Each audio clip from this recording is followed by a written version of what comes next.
না মানে বৃষ্টির মধ্যে যখন একটু লাগে যে একটু মানে বেশি যখন লেজ গজায় বা কুর্তি গজায় না মানে হয় তখনই বৃষ্টির মধ্যে ছাতা নিয়ে মানুষের বেরোতে ইচ্ছে করে।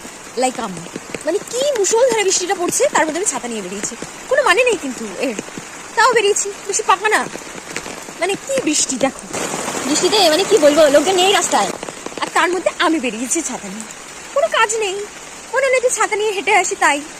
মানে ঘুরেও চলে এসেছি আমি এখন বাড়ির সামনে, আর কি যাই ঘুরে আসলাম একটু। আর দেখো কত বৃষ্টি, আর আমি তো রাস্তায় দাঁড়িয়ে আছি ছাতা নিয়ে, ভালোই লাগছে। মানে পড়া ছিল, পড়া থেকে আসার সময় একবার ভিজেছি, এখন ভিজিনি, জাস্ট পা গুলো ভিজেছে, এইটাই। মানে পাক পাক করছে, সামনে পুজো না, শরীর খারাপটা হওয়ার জন্য, এটাই। তো যাই হোক, টাটা।